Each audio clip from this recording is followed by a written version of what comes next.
We're here in Atlanta, Georgia with Senators Ossoff and Warnock. We've looked at the MARTA, the transit system here, and they're reminding us just how important infrastructure is in all of its different respects and why we have once-in-a-generation opportunity with the American Jobs Plan to invest in the future. In a real sense, America needs a home improvement project, and that's what the American Jobs Plan is about. And you've seen right here on the ground the important work with the Beltline, the connector. All of these things contribute to inclusion, equity, smart growth. So thank you for being here in Georgia. Thank you. It's remarkable what we've seen today, and it's so important at a time like this. This is a historic opportunity, a once-in-a-generation moment where we can make transformative investments in Georgia and in America's future. We want to look back on this moment as the moment that we decided to take the initiative to make investments that will leave a mark that lasts a century. Looking forward to working with you to get this done and make a difference in people's lives. Thank you so much, Mr. Secretary. Thanks for your support. That's exactly right. We're going to be proud for decades of what we do right now. This is the time for a generational investment.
The reason that I'm here is to emphasize that the situation with this bridge may be a regional issue, but it is a national concern. It is important that we restore this connection quickly because, like so much about the Memphis region, it is an area of national logistical importance. We were able to view the bridge, see progress on repairs, and spend time with the authorities working these issues on the ground to see what they need and where we can be helpful. And it's one more reminder, just like the Colonial Pipeline incident was, of how much we depend on critical infrastructure that most days we may not even think about. We have 45,000 bridges in poor condition in this country, and Americans cross those bridges 178 million times every single day. America has fallen out of the top 10 in infrastructure, and if we want to remain the leading country in the world, we've got to make sure we have world-class infrastructure to match. I know that's something that people understand regardless of party, regardless of region, and we are doing everything we can to make that a reality.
Sit.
Ben is first. Okay. Ben, you're first. All right. You ready? I need my what? Give me your phone. Give me your phone. So you will introduce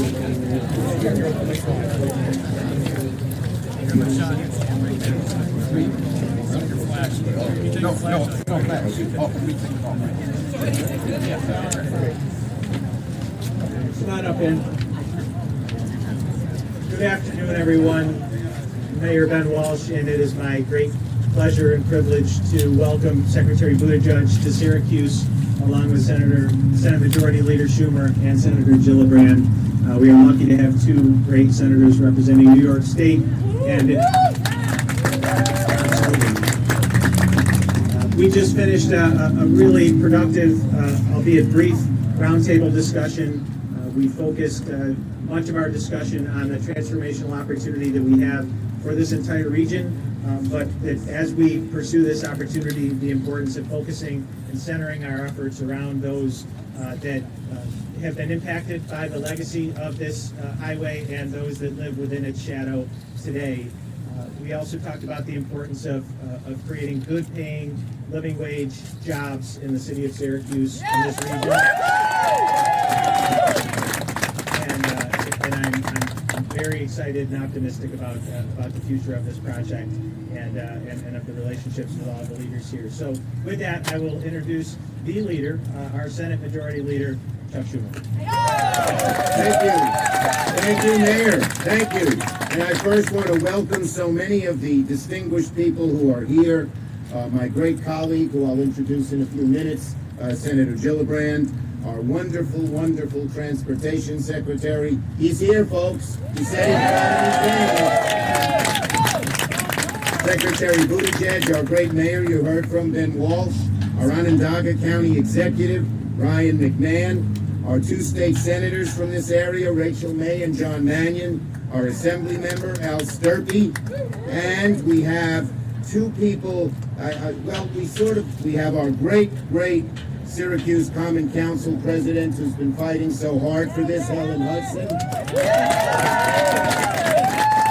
And maybe someone we could call the father of I-81 who's been pushing for this forever, the wonderful Van Robinson.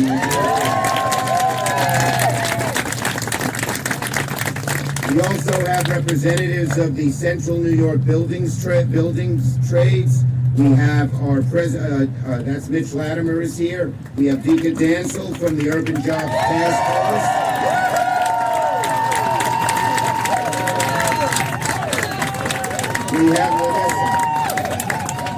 We have Lanessa Owens of the Syracuse chapter of the New York Civil Liberties Union.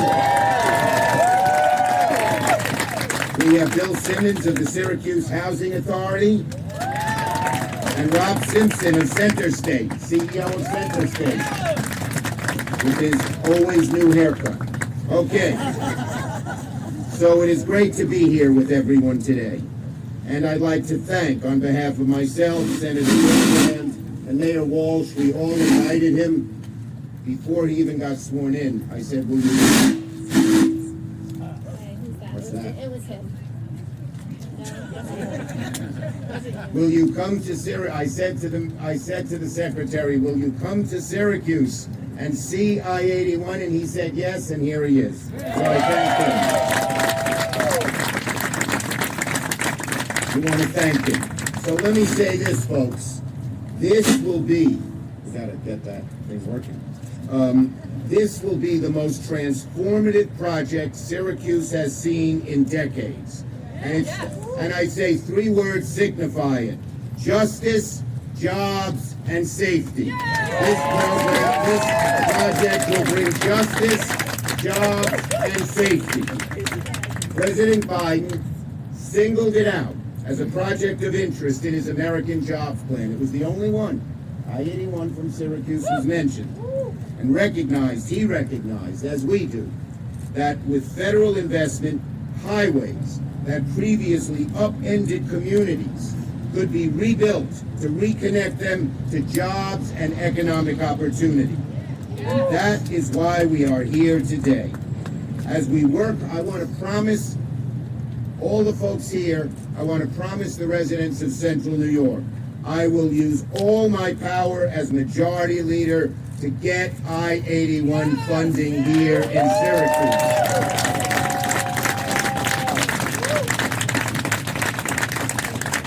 Let me talk about justice, jobs, and safety. We must do that by including our Reconnecting Neighborhoods Act that Senator Gillibrand and I are pushing, which would set aside funding specifically to remove or retrofit highways that create obstacles to mobility, opportunity, and create and exacerbate racial divides. Very important. And we will do this with a permanent extension of local hiring the local folks for these good-paying jobs, union jobs, good-paying jobs, and long after this project is finished, God willing, those folks will have good-paying jobs and earn good salaries for the rest of their lives. So important. And we talk about safety. This is such an old highway. It may have been modern and new in the 50s, but it is old and out of date. The accident rate on the interchanges on the I-81 complex are 4 times the accident rate in similar areas and similar complexes in other cities. So we have justice, reconnecting communities, jobs for the local community, and safety for everyone in this area who will use I-81. Now we all know the history. While it serves as a key transportation artery, its original construction displaced members of the 15th Ward, the majority of whom were black. It divided this wonderful city and contributed to the decline of neighborhoods in its shadow. Now, the debate on how to replace I-81 extended for over a decade. You press people will know. Every time I would come to Syracuse in the last decade, they'd say, which plan do you prefer? And I would always say, the community's got to come together, and then we will get the funding. I want to salute the entire community, the elected officials, the appointed officials, and community folks like you for coming together on a plan we can all support. You have come together, now we have to bring the funding, and we will. So thank you for doing that. The decision to tear down the highway and create a community grid is the right decision. We may have to tweak it and make some changes here and there, but it's the right decision. So, as the federal government's reviewing the plan, we will push any infrastructure bill that has the Reconnect Communities Act, that has the full funding for it, that has the funding for our Jobs Act, and we will get that done. It's part, let me give you a little more about this. The Reconnecting Communities grant to which we will apply has the American Jobs Plan that President Biden submitted provides for $25 billion for reconnecting communities and other other infrastructure investment in Syracuse. As I said, the president named Syracuse, only named I-81 in Syracuse when he mentioned it. It involves the following: community engagement, that's why we're so glad you're here. Education, capacity building grants to help community members participate in the original planning. You will be part of the planning. That's new, and that's good.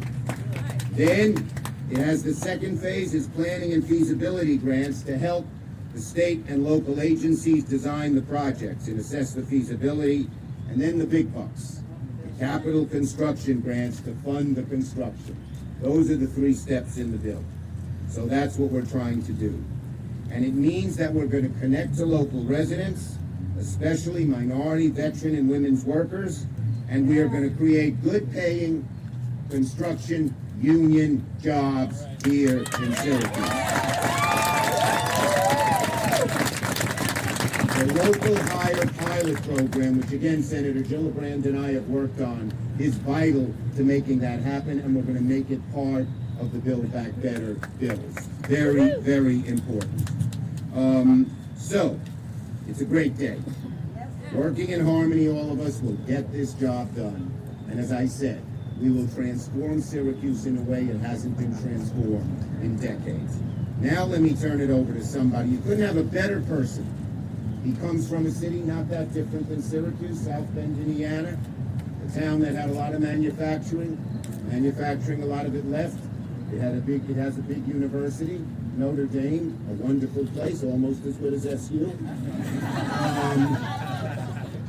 And many other similarities. So this secretary knows what we're going through, knows what we need, and is on our side. We're so grateful for him to be here in the great city of Syracuse. Our great secretary, I was going to say Mayor Pete, but that's no more. Our great Secretary of Transportation, Pete Buttigieg. Thank you. Well, thank you, Leader Schumer, and I will always answer to the name of mayor. I think once mayor, always mayor. And I want to thank you for your leadership, Senator Gillibrand, for everything that you've been doing on this and so many issues. And they're right. They encouraged me before I even had this job, for sure, to get out here, and I'm so glad we've been able to do it. I know Representative Cacto couldn't be here, but his office is represented. Mayor Walsh, to be with you, to be with all of the community leaders here, state, local, labor, community. It really says a lot about what can happen when a city like this is committed to moving forward. And as everybody here knows, all of the other issues we talked about, jobs, safety, prosperity, racial justice, cannot be separated from transportation. That's part of why we're here. Every decision about transportation is necessarily a decision about justice. It's a decision about our future. And to understand our future, we got to learn from our past. It was 65 years ago, actually today, that President Eisenhower signed the bill creating the interstate highway system. And it was an extraordinary achievement. But we know that the planners behind it also made choices that often routed new highways directly through black and brown neighborhoods, doing lasting damage to those communities. And one of those highways is right next to us. I-81 was built, as the leader described, right over and through the 15th Ward, and displaced nearly 1,300 residents from what had been a close-knit, middle-class black neighborhood. Those who remained were cut off, in many ways, from opportunity. And over the next few decades, much like my own hometown of South Bend, Syracuse lost about 30% of its population. And now the city has been rebounding in an extraordinary way, and yet these consequences and this legacy is still with us. So right now, the State Department, the mayor, the county, the community are reimagining in partnership with so many other partners, including the federal government, reimagining 81 to better meet Syracuse's needs and reconnect those communities that were once divided. And it's not just Syracuse, although this is a remarkable place to illustrate what's happened across the country. It's why the President's vision of the American Jobs Plan is so important. It's a once-in-a-century opportunity to create the future of transportation, learning from our past, and doing better. You know, that can write a little applause. I want to make sure everybody understands just how historic the bipartisan framework that was agreed to will be. It is a generation of good-paying union jobs, the majority of which are available to workers whether they've got a college degree or not. And that's incredibly important for blue-collar revival in this economy. the largest investment in roads and bridges since that day that President Eisenhower signed that bill. The largest investment in public transit federally ever. Yes. And a whole lot of other things to be very proud of, including passenger rail, which you know is a passion of the President, as well as my own. We need to act now to expand our vision of what infrastructure means. That's why the internet pipes belong in this bill right alongside roads, bridges, and highways. All of that is necessary for prosperity, and all of that is considered in this framework. But even more than that is at stake, because democracy is being put to the test. And the President believes that this is a test of whether democracy can deliver for our citizens better than the autocratic regimes that have been in a race with us to define what values will dominate the 21st century. That's really what this is all about, and that's why we need to act right now.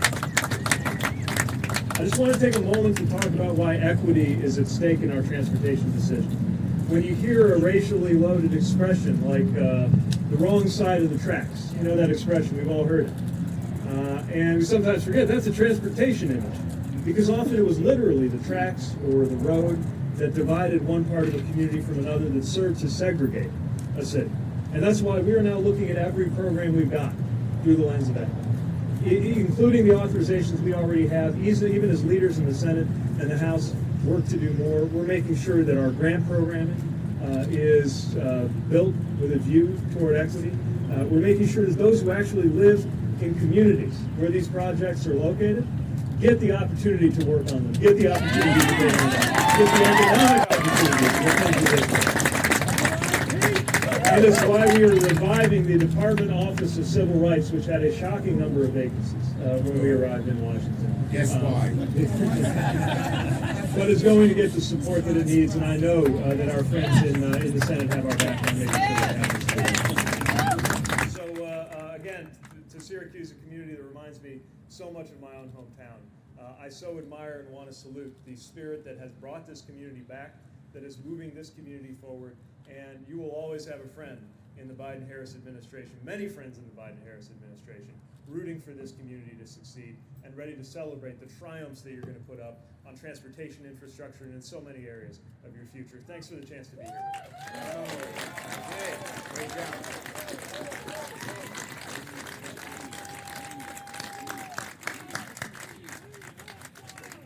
Okay, now it is my real honor to introduce my true partner in New York. And let me say what an amazing senator she is. She has two aspects, many more, but two that I'd like to focus on.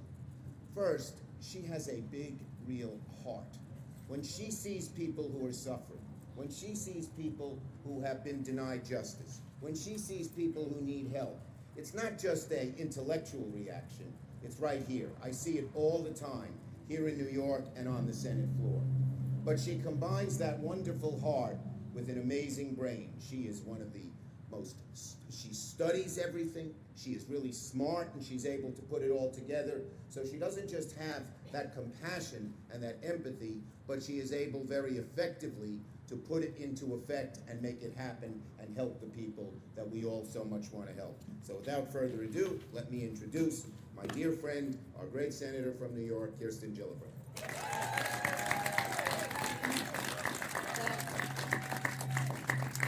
What a privilege it is to be here. Senator Schumer has been not only a stalwart for Syracuse, but for our whole state and frankly our whole country. And he has been at the forefront of this bill, this idea, these goals, certainly for the decade that I've been in the U.S. Senate and decades before that. He understands how important this is to the community, and the great thing about Senator Schumer is he is the majority leader. He gets to decide. So we couldn't be more blessed with Senator Schumer. He really has been extraordinary. I really want to recognize Chancellor Syverud for hosting us here at the Center of Excellence. It is such a amazing piece of how important Syracuse to this community has been. And with her modesty, that Senator Gillibrand and I helped get some real funding for. Money's for, yes we did. Well, we have a lot of visionaries in this community, I'll tell you that. Mayor Walsh, thank you for hosting us. We're very grateful to you for your leadership. And I want to recognize our secretary. He really has taken this job by storm. He has traveled all across the country with such dedication to working people and understanding what it takes to bring communities together. So, Mr. Secretary, thank you for your leadership and your vision. You are an amazing asset to President Biden and the Biden-Harris administration. It's a pure joy. And I want to thank all our local leaders. To Van and Helen, thank you for being at the forefront of this from the beginning. May, you were one of the first to give me advice and guidance about this project specifically. To our local advocates who've been here from the beginning as well, it matters. This is a project whose time has finally come. It's been decades in the making. And it's because it was decades in the making in terms of the problem. This is a legacy issue. This is an issue of the Robert Moses era, when decisions were made about how to build infrastructure all across this country, and the decisions, frankly, were made with not everyone at the table. And so as a consequence, Black and brown communities, low-income communities, were literally missing from every conversation that built this state. And that's what has to change, and that's what's changing now. When I first came to Syracuse as a senator a decade ago, this was the first thing I was advised about. I was told why this was so urgent for the community, why this is so urgent for the economy, and why this had to be my priority too. And so Senator Schumer and I worked on the federal level with your local federal representatives to actually make this a reality. And we have two major pieces of legislation we are hoping that gets in this Build Back Better package. The first one is literally inspired by I-89, because I-81. And the reason is this: I-81, not only does it divide the 15th Ward, but it divided whole communities from economic opportunity, from the possibility of being part of economic growth, the possibility of founding their own businesses, creating community strength. And it has continued to divide. And moreover, it continues to provide other impacts, like asthma rates. That when a highway goes through your community, you know who suffers the most? Children. Children have higher asthma rates in communities where highways cut them across. Here, it's I-81. In the Bronx, it's 6 different highways crisscrossing the Bronx, making it the highest asthma rate in our state. In Albany, where I'm from, it's 787, street dividing the community from the water. That's the legacy, unfortunately, of our forefathers that we are now trying to fix. And so one of these bills is the Build Back Better bill for Build Local, Hire Local.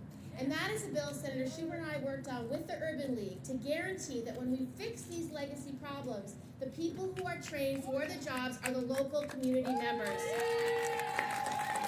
And the reason why we have not only our local community advocates, but we have labor in the House is because these are going to be high-paying labor union jobs. They're going to get the best training in the world through local apprenticeship programs, and they're going to get right back to work. And Syracuse is at the forefront of this effort. They're already doing this. It'll be ready to go when Senator Schumer and I bring the resources. So that is why this is so important. And the second bill is the Reconnecting Communities Act. And that is just a simple grant bill where Syracuse can apply for federal money, and we will deliver that money so that you can do your projects. So I just want to thank everyone here for the vision, for the dedication, for the tireless advocacy that left no one behind, that we are now all at the table so our voices can be heard and we can build our community back better.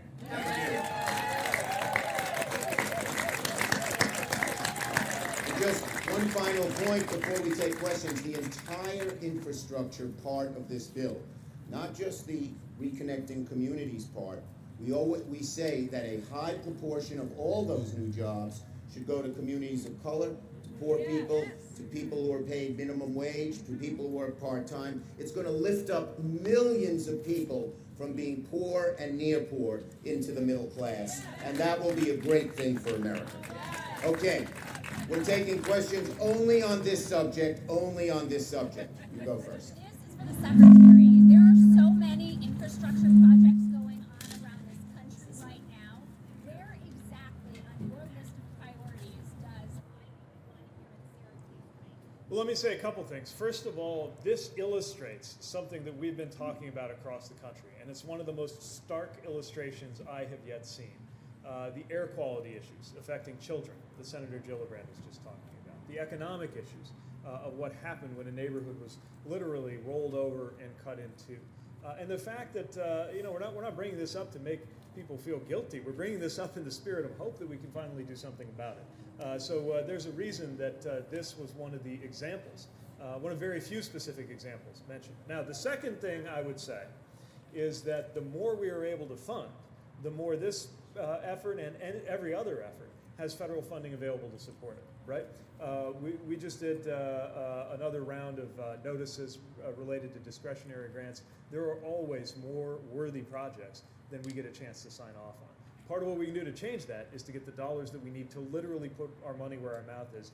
That's why this bipartisan deal to put an absolutely historic level of funding behind roads and bridges and a lot of other things is so important, because then we're not saying, is this one of the handful of ones that's going to make it over the post? We're saying the whole country is going to be served. Okay, let me. What's that? He's not. Okay. Highly worthy. No, let me say something It's here. worthy. He is. Let me just say this in answer to your question. As secretary, who's going to make the choices, he's not allowed to pick one over the other. He can't say, but I can. This is at the very top of the list, and I'm going to use my clout as majority leader to put it way, way up there. Okay, next question. Secretary, go ahead. Discuss the environmental justice concerns that people in the 15th Ward have. Have you guys just discussed that when you were at your roundtable? The lead, the potential for more lead poisoning, the dust. Where can these people go? This will go right into their houses. Right, yeah, the mayor discussed the many community concerns that have been raised, and this is part of why there has to be a process that is structured locally that includes voices like those represented here and those who come throughout the community, especially from those that have been disempowered or dispossessed in the past. There will never be a perfect project, but what we need to make sure of is that this is a project where all voices are at the table and where everybody is made better off, and that's true across the board, especially when you consider the environmental justice implications of this thing being here in the first place. And there, as the mayor and the leader have said, there may be more adjustments that need to be made to the vision as it goes, and that's a natural and healthy part of the process. But I think the most important and first step is to confront the fact that federal dollars created a problem. They created opportunity, but they also divided. And now's our chance to do something about it across the country. Okay, nope. Wait. We gotta move it along a little. Can't have. Yes. For the Secretary of Transportation, there's parts of this county and region still relitigating what the design should be, whether or not high-speed traffic should continue through downtown Syracuse. What would you say to the people not convinced that the current plan is best outside of the city, and what is the status of the project in the federal government? So there's a draft environmental impact statement that is forthcoming. We don't view it as our role to put a thumb on the scale in terms of evaluating, that this alternative is better than the other, provided that it meets the legal requirements that are there. We look to and trust the community to arrive at the right solution. What we want to make sure of, though, is that we've torn down barriers, bureaucratic barriers, and the biggest barrier of all for just about every worthy project out there, which is a simple lack of funding, and make clear our expectations that justice considerations, environmental considerations, and this local hire element, which is so important. We're doing everything we can with the authorities that we've got. We could be doing a lot more to make sure that the community is represented on the work site too. But let me try to answer both questions here. The way this process works, as I read it, in the law itself, is after the grant is given, there's community consultation, and there is adequate opportunity to make changes. We don't want to sit and wait around when we apply. We want to apply and get the money. But the law requires community consultation to deal with some of the issues that might still not have been satisfied when the application is submitted. And there will be ample opportunity for that. Yes. And Go ahead. in the Build Local, Hire Local bill, the projects under that bill are designed for equity reasons. They're designed for communities that haven't had a seat at the table and have been left behind. And so there's two very important pieces of this. And not only are community voices important, but the whole purpose of that one program is to take a project like I-81 and fix the issues. And so that does involve the environmental aspects, as well as the equity aspects, as well as who gets the jobs. And that's about making sure that people whose communities have been disproportionately harmed by past infrastructure investments are the ones who get the jobs. The basic outline is staying, but this is not written in stone and there will be changes. Yes?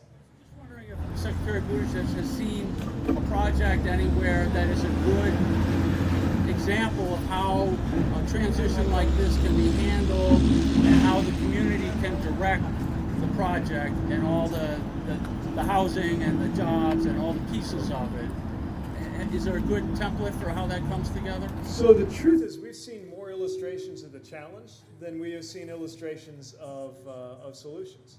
Now, there have been interesting cases around the country. Sometimes it has to do with something coming down. Something it has to do with capping it. It really depends on the specific situation of the community. But I think we can do so much more than has ever been possible if we have the policy support. In other words, administration and congressional support for these principles of equity and community involvement, public health, local inclusion, and of course the funding, right? Communities have never been in a position to do the kinds of things that we believe are called for right now.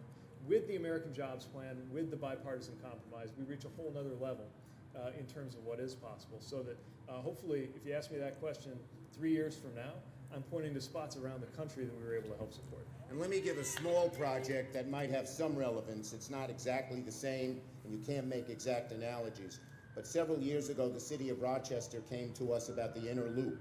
And the inner loop had also been it separated the minority communities from the rest of the city, and we got money for that, and the inner loop is being successful so far. Now, don't make an exact analogy at all, but there are examples where this has worked on a smaller scale. Okay, last question. Being attached to this project, how do you intend to make sure that the price of those bids don't come up with less competition coming in to put bids on the project? There's going to be, and I'll let the mayor, there's going to be a competitive process, but we're not going to do this on the backs of labor. We're not going to say we're going to pay people low wages, slave wages, so we can minimize the project. Every program we have will have project labor agreements and be pro-labor. Yeah, I would just add, and I can't speak to all the details, of course, of the specific effort here, but one of the great examples of the potential of better workforce inclusion comes through these PLAs, these project labor agreements. Of course, we need to get the best value possible for taxpayer dollars, but I would argue a race to the bottom that does it by getting around our high expectations for excellent community support, environment, and labor considerations. That's a bad bargain for everybody, and that's part of what a good PLA can help us deal with, as well as making sure that the workforce in that labor group working on it reflects the community that, after all, is the community that we're doing this for in the first place. Last question. Alfonso Davis is very eager to ask a question. We're going to make it. Go ahead. Thanks, Mayor, for telling me my name. It's no problem, though, but my question is this. Public housing, Syracuse Housing Authority has Pioneer Homes, Central Village. Right now, the Syracuse Public Housing, Syracuse Housing Authority is trying to marginalize the 4,000 people. They're putting out vouchers and saying you got to get rid of, they got to go because the highway is going to affect how they live, which is, we all know, which is untrue, because DOT said that that's not a fact. But still, if you're moving out so many people and they're attempting to put vouchers and give these people vouchers, one, where they going to go? And two, when you talk about jobs and black and brown people, we never see the majority of people who are at the table don't look like me. I'm from public housing. My grandparents lived in the 15. They were affected by it. Friends that I know were affected by the disproportionately, I say, coming in and just bulldozing the process to make this happen. And the same thing that they did, excuse me, I'm talking, the same thing. I'm listening to your question. I just the same thing. that. Well, we need a question. Yeah, the same thing they did back then, they're doing right now. So my question is this: are they looking to move those people in public housing out? And if they're moving the people in public housing out, where they gonna go? Because the current administration is saying those people gotta go in order for this housing to happen, and we know that's not true. What's your question? I just asked my question. Yeah, his question is, are people in public housing going to be forced to move? And I don't, where are they going to go? They're not forced to move. And the other thing is, we are going to, one of the things that Mayor Pete would have mentioned if he spent his whole time speaking, which he kindly did not, but part of the Build Back Better platform, this whole bill, is going to have money for housing, because we want to focus on basic human rights. So if we do this reconciliation package, it's going to have money for housing, low-income housing, community-based housing. We're going to have money for clean water infrastructure. We have lead and other water issues that we're worried about across the state. And we're going to have money for job creation and job training. So that's the whole purpose of doing a larger reconciliation bill, to define infrastructure as all of it. And so I agree with you. We have to make sure when we plan these things that we include all of them. Today we're just talking about this one highway plan. But I promise you, our job, Senator Schumer and I, is to bring money to the mayor and to this community for affordable housing and to make sure everyone has a quality of life that they have a right to as basic human rights. In the Build Back Better program, this is a housing. The president proposed $40 billion for public housing, and he said that, and that was the largest influx for public housing we've had. We, the New York delegation, I've been the leader on this, proposing to double it to $80 billion. And there will be more help for public housing and more new housing than we have ever seen. So thank you, everybody. Thank you very much.